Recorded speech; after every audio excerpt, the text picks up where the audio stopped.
Halo, perkenalkan nama saya Theophil Johannes Octavianus Pola dengan NIM 2006-1104-006 kelas 1C 1 akuntansi. Pada saat ini saya akan menjelaskan secara singkat 7 materi yang telah diberikan pada mata kuliah pengantar manajemen. Materi yang pertama adalah koordinasi dan wewenang. Yang pertama adalah koordinasi. Koordinasi adalah usaha mengharmoniskan atau menserasikan seluruh kegiatan sehingga dapat mencapai tujuan yang diharapkan.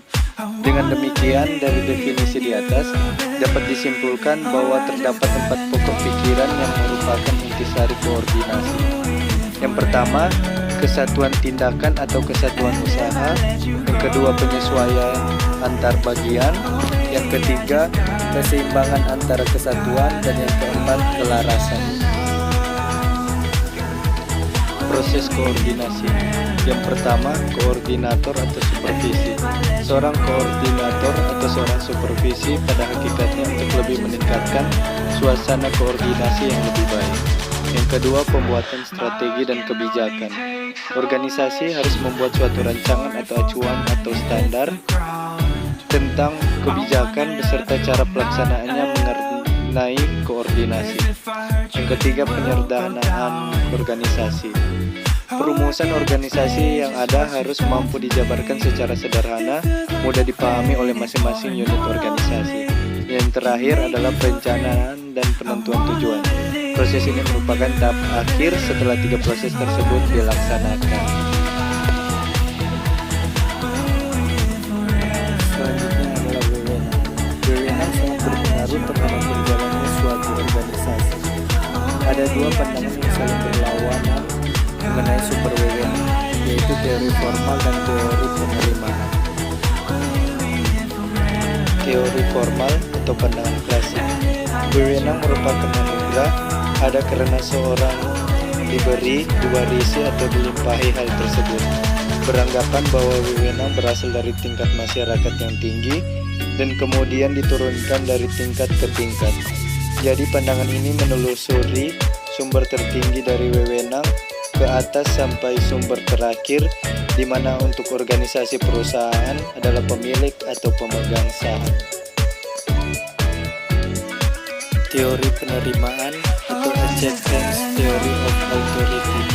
Wewenang timbul hanya jika dapat diterima oleh kelompok atau individu kepada siapa wewenang tersebut dijalankan.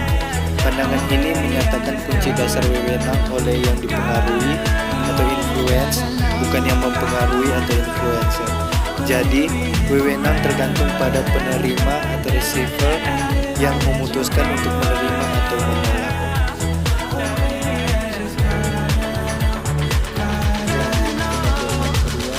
Yaitu adalah staffing.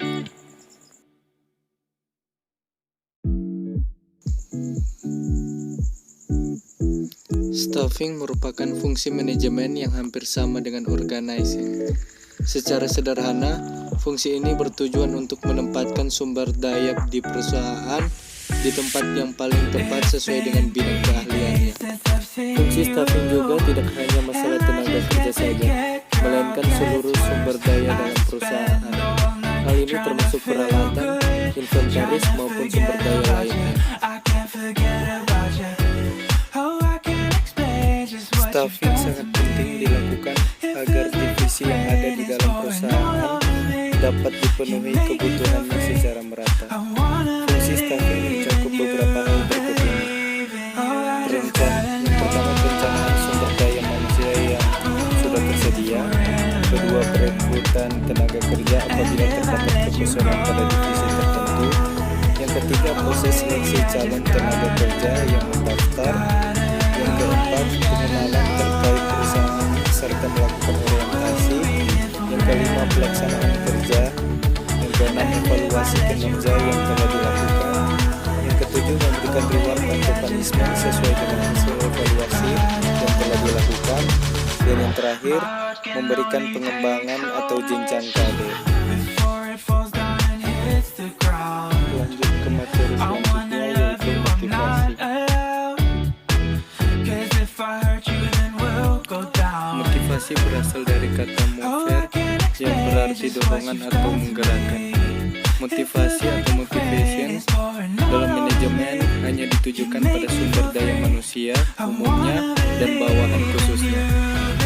Motivasi mempersoalkan bagaimana caranya mengarahkan daya dan potensi bawahan agar mau bekerja sama secara produktif, berhasil mencapai dan mewujudkan tujuan yang telah ditentukan. Motivasi dibagi atas dua bagian. Yang pertama yaitu motivasi intrinsik. Motivasi ini adalah pendorong kerja yang bersumber dari dalam diri pekerja sebagai individu, berupa kesadaran mengenai pentingnya atau manfaat akan pekerjaan yang dilaksanakan. Dengan kata lain, motivasi ini bersumber dari pekerjaan yang dikerjakan, baik karena mampu memenuhi kebutuhan atau menyenangkan atau memungkinkan mencapai suatu tujuan, maupun karena memberikan harapan tertentu yang positif di masa depan. Misalnya pekerja yang bekerja secara berdedikasi semata-mata karena merasa memperoleh kesempatan untuk mengaktualisasikan atau mewujudkan dirinya secara maksimal. Yang kedua adalah motivasi ekstrinsik. Motivasi ini adalah pendorong kerja yang bersumber dari luar diri pekerja sebagai individu, berupa suatu kondisi yang mengharuskannya melaksanakan pekerjaan secara maksimal. Misalnya berdedikasi tinggi dalam bekerja karena upah atau gaji yang tinggi, jabatan atau posisi yang terhormat, atau memiliki kekuasaan yang besar, pujian, hukuman, dan lain-lain. Fungsi motivasi. Yang pertama, meningkatkan efektivitas manajer dalam memotivasi, mempengaruhi, mengarahkan, dan berkomunikasi pada para bawahannya. Yang kedua, menjadikan para staf atau karyawan bersemangat dalam menjalankan pekerjaannya. Yang ketiga, mencapai kepuasan hasil kerjaan dengan keefisiensian waktu, namun meningkatkan jumlah produksi. Dan yang terakhir, meningkatkan pelaksanaan kegiatan dalam suatu perusahaan. Tujuan motivasi: A. Meningkatkan moral dan kepuasan kerja karyawan. B. Meningkatkan produktivitas kerja karyawan.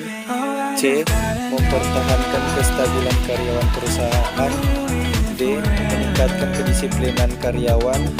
E. Mengefektifkan pengadaan karyawan. F. Menciptakan suasana dan hubungan kerja yang baik. G. Meningkatkan loyalitas, kreativitas, dan partisipasi karyawan. H. Meningkatkan kesejahteraan karyawan. I. Mempertinggi rasa tanggung jawab karyawan terhadap tugas-tugasnya. Dan J. Meningkatkan efisiensi penggunaan alat-alat dan bahan baku. Lanjut ke materi selanjutnya, yaitu komunikasi.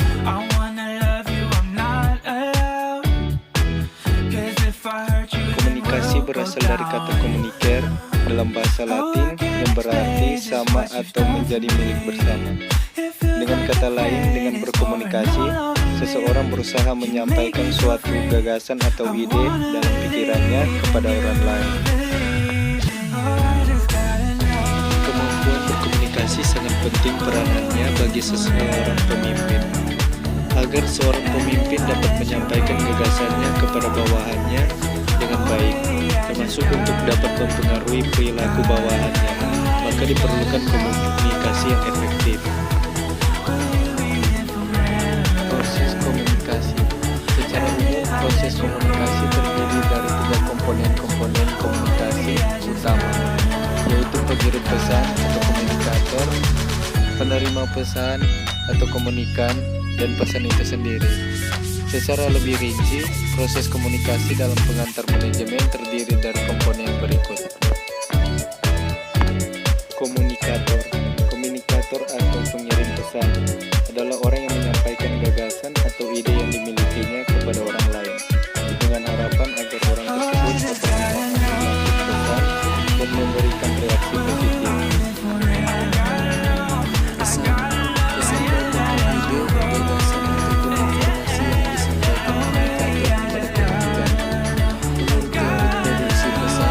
Pesan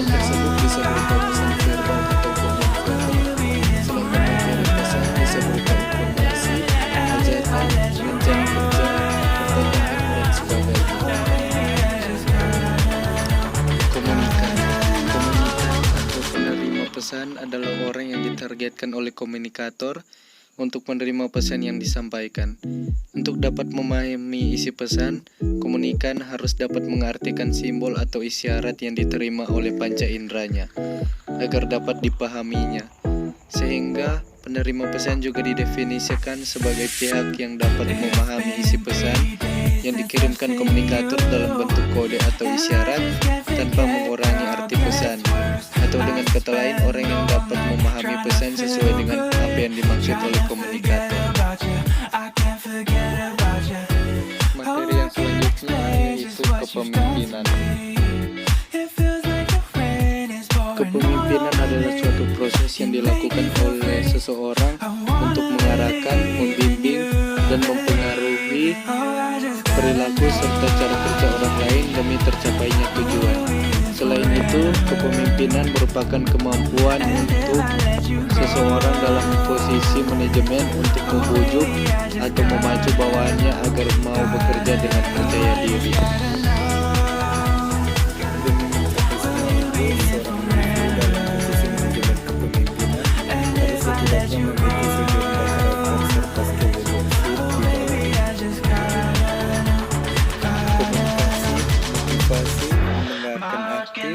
Bercerita bisnis, gamblang, persuasi, mendelegasikan, manajemen waktu, evaluasi, akuntabilitas, etika bisnis, kerahasiaan, teliti, kredibilitas, kecerdasan emosional, empati, kreativitas, berpikir kritis, penyelesaian masalah, dan mentoring atau pembinaan.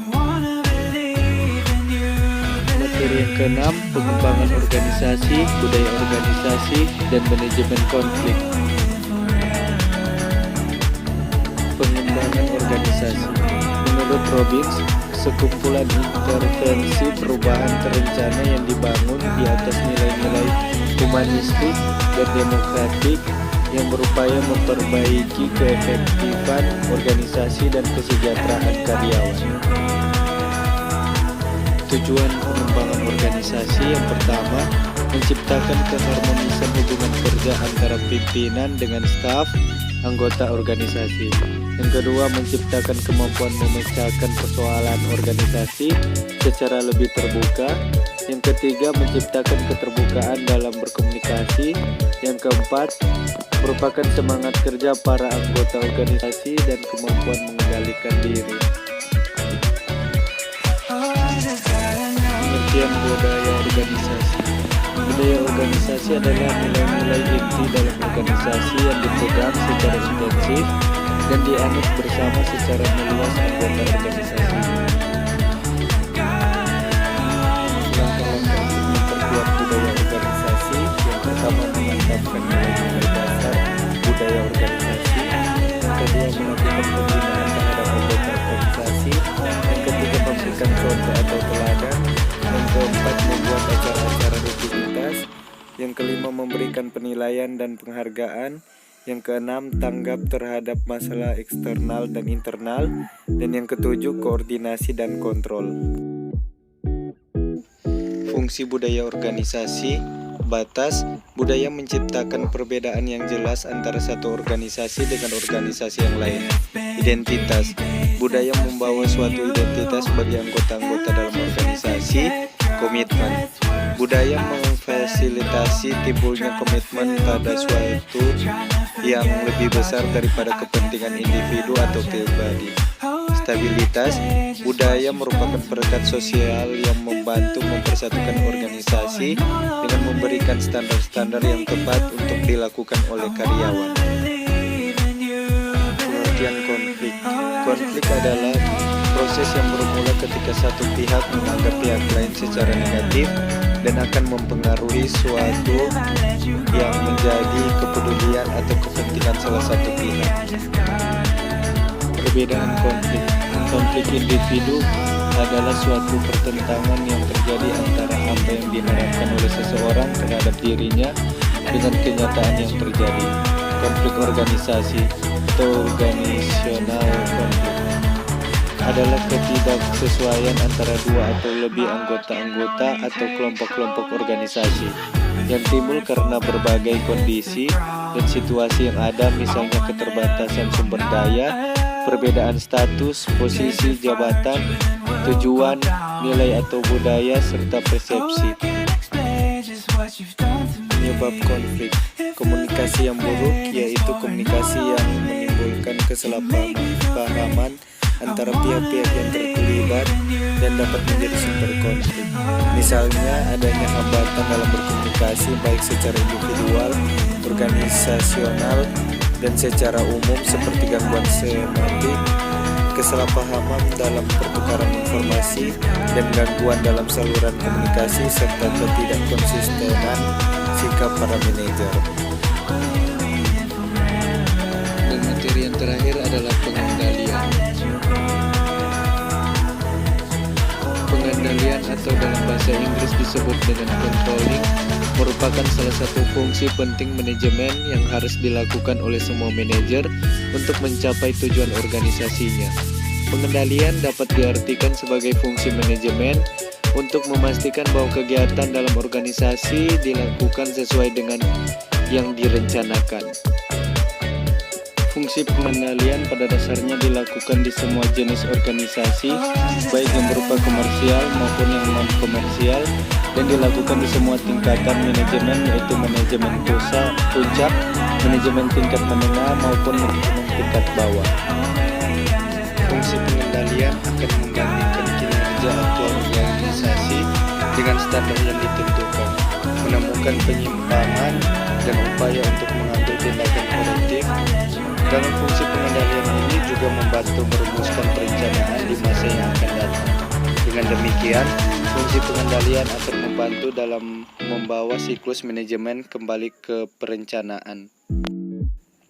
Terdapat 4 langkah utama dalam pengendalian organisasi, yaitu menetapkan standar, mengukur kinerja, membandingkan kinerja nyata dengan standar yang ditentukan, dan mengambil tindakan koreksi atau perbaikan jika terjadi penyimpangan. Sekian untuk penjelasan singkatnya dan terima kasih.